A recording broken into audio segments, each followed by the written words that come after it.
25 травня 1183-й день анексії Криму. В ефірі «Заман». Я Єлизавета Цареградська. Доброго ранку. Антикорупційна операція. Печерський райсуд Києва відпустив під заставу екс-голів ДПС Луганщини Олександра Антипова та Полтавщини Володимира Задорожного. Вчора вранці їх затримали в рамках масштабних обшуків та затримань колишніх очільників податкових по всій Україні. Їх звинувачують в розкраданні державних коштів, зловживанні службовим становищем та участі у злочинній організації. Правоохоронці провели 454 обшуки в 15 областях і затримали 23 діючих і колишніх керівників податкової служби. Під час затримання у Олександра Антипова було вилучено грошей на суму 3,8 мільйона доларів. Його звинувачували в розкраданні державних коштів на суму понад 6 мільярдів гривень. Прокуратура просила 60 діб арешту з альтернативою внесення застави в розмірі 200 мільйонів гривень. Олександр Антипов, спілкуючись з журналістами, заявив, що в нього такої суми немає і вини своєї не визнає. Я абсолютно не винен в цих справах, які зараз, як кажуть, приділені. Крім службової діяльності, я і моя сім'я займалися бізнесом до останнього часу. Рішенням суду Олександр Антипов був звільнений під заставу 15 мільйонів гривень, яку він має сплатити протягом 5 діб.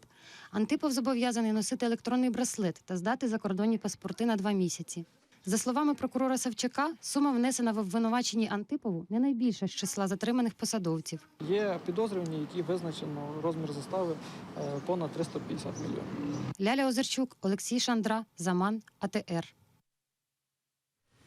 Ще один затриманий фіскал сьогодні вночі вийшов під заставу в 1 мільйон гривень. Суд відпустив колишнього начальника Дарницької податкової адміністрації в Києві Юрія Кравченка. На те, щоб внести гроші, у Кравченка 5 днів. Якщо заставу не буде внесено, прокуратура може звернутися до суду для зміни запобіжного заходу.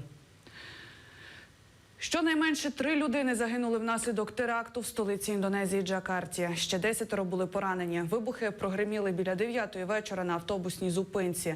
2 смертника підірвали себе з інтервалом в 5 хвилин. 3 загиблих та 5 поранених поліцейські. Інші поранені – це цивільні особи. За останні 1,5 року угрупування «Ісламська держава» здійснили в Індонезії цілу низку терористичних нападів.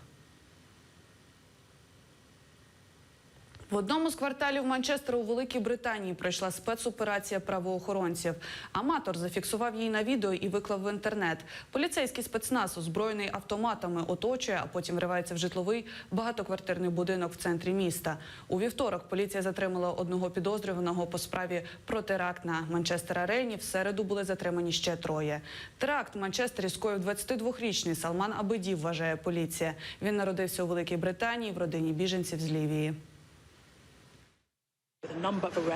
Расследование продвигается вперед. Были произведены несколько арестов, и эта работа продолжается. Мы подошли к критическому уровню в том, что касается террористической угрозы. Сегодня по просьбе полиции на улице были выведены дополнительно 984 военных. Они будут работать в Лондоне и, если потребуется, в других частях страны. Акція до річниці викрадення кримсько-татарського активіста Ервіна Ібрагімова відбулася під посольством Російської Федерації в Україні. Як це було? Дивіться далі у сюжеті. Акція розпочалась 10-хвилинним фільмом «Рік без Ервіна». Ось кадри із фільму. В Криму зник член меджлісу. Невідомі зупиняють авто Ервіна Ібрагімова і намагаються посадити хлопця в мікроавтобус. Він спробує втекти. Ервіна виловлюють і закидують в машину. Автівка виїжджає в бік Бахчисарайського водосховища. Саме такими є кадри викрадення Ервіна Ібрагімова в Криму. Гаяні Юксель довелось не тільки працювати з Ервіном, а й знати особисто. Жінка сумом згадує про Ібрагімова. Таку людину потрібно було ще пошукати.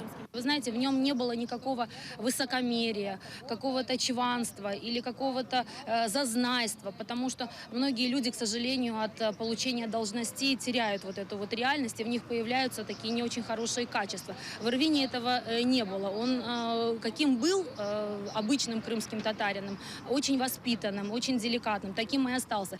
Акт залякування. Саме таким мотивом було викрадення Ібрагімова, вважає жінка. Это такая демонстрация крымским татарам того, что с ними может быть из-за их социальной позиции, из-за их гражданской позиции.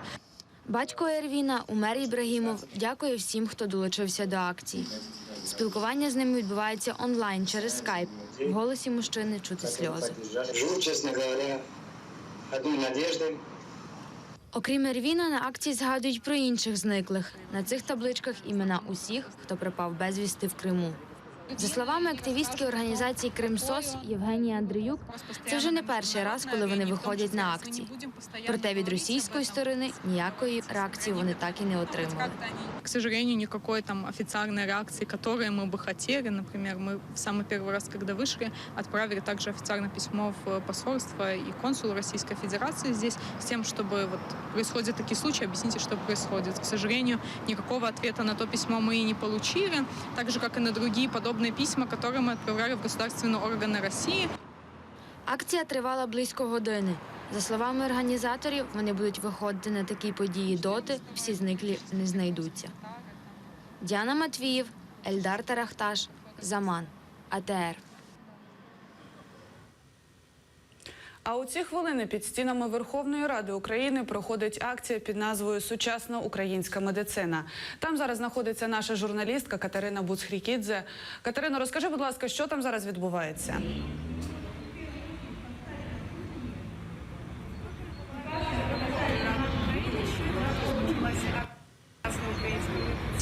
Організатори створили імпровізовану виставку зі зламаних лікарняних ліжок, а також іржавілого та застарілого медичного обладнання, який досі зустрічається в українських лікарнях.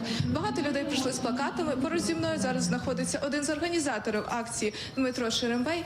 Дмитре, яка основна мета цієї акції? Ну, на самом деле продемонстрировать, в каком ужасном положении находится медицина в Украине. По сути, по большому счету, ее нет. У нас пустые кровати, пустые тумбочки, у нас пустые аптеки в больницах, у нас ничего не выдают людям. И мы хотим показать депутатам, если они не голосуют за пакет законопроектов, который предложило Министерство здравоохранения, у нас толще кровати не станут. Они будут такие же пустые, даже без матраса. И, по сути, этим нельзя вылечить человека. Все, что мы ожидаем от депутатов, чтобы они нашу жизнь не откладывали на потом. Не откладывали ни на осень, ни через год.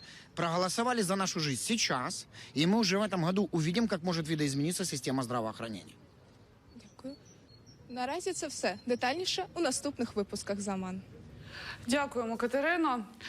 Зруйнована казка. Виставка з такою назвою в рамках міжмузейного проєкту «Чумацький шлях» проходить зараз в музеї української діаспори. Сімейні фотографії та архівні документи про життя керемлита до депортації, їх боротьба та за повернення додому у радянські часи, поєднані з творами сучасних українських митців.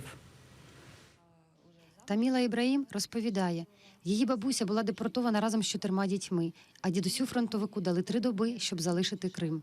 На тот момент мой дедушка, он был на войне, он прошел войну полностью, начиная с Финской, дошел до Берлина, до самой победы, тоже был раненый, контуженный, с наградами вернулся в Крым, в Симферополь, где он жил. Ему, естественно, как и многим ветеранам, комендант дав 3 суток на те, щоб покинути територію Криму. У вигнанні рідні Таміли продовжували боротьбу за повернення додому. На цій світлині її дідусь разом з іншими активістами у 1965 році поїхали до Москви. На этой фотографии ветераны Второй мировой войны.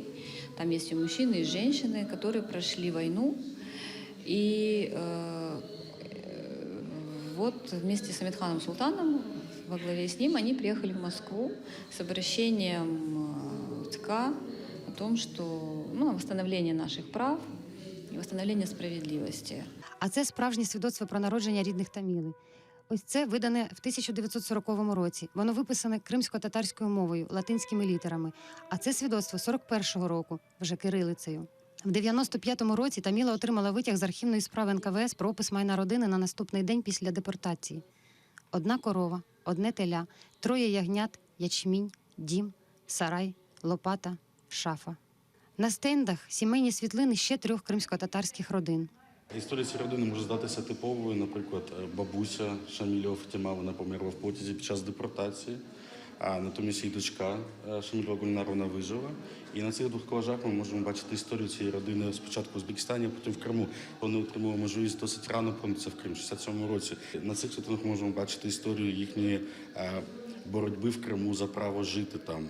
Цим є цікаві ці світлини. І голова цього роду Лютвій Бекіров, навіть вже в Криму він потерпав від переслідувань радянської влади, двічі він був засуджений. На світлинах 87-го року чергові акції національного спротиву кримських татар у радянські часи. Серед учасників дружина Мустафи Джемілєва Сафінар. Ескізи архітектора Ірфана Шемсетдінова перемогли у міжнародному конкурсі на пам'ятник депортації кримських татар, але він так і не був встановлений у Криму. Історичні експонати виставки поєднані з мистецтвом сучасності. Художні твори українських митців вступають в діалог з родинними архівами Кремли, створюючи міст між минулим та майбутнім, кажуть організатори. Ці твори відображають винищення культурного середовища сучасного Криму.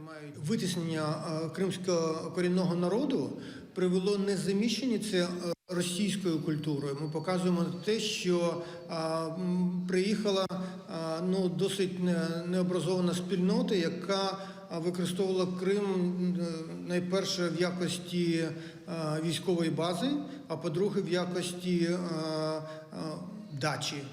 Боротьба кримських татар за Крим продовжується. Старше покоління заповідає її нащадкам. Мы всю жизнь свою отдали на возвращение в Крым. Мы будем умирать здесь. Неважно, что здесь будет происходить, мы все равно здесь. И было сказано, что теперь это ваша задача. Виставка в музеї української діаспори триватиме до 16 червня. Ляля Озерчук, Асан Емінов, Заман, АТР. На цю годину це все. Далі в ефірі програма «Бугонь». Дивитися наш телеканал можна, придбавши підписку на сайті АТР. Ваша підтримка важлива для нас. Наступний випуск «Заман за годину». Залишайтеся з АТР.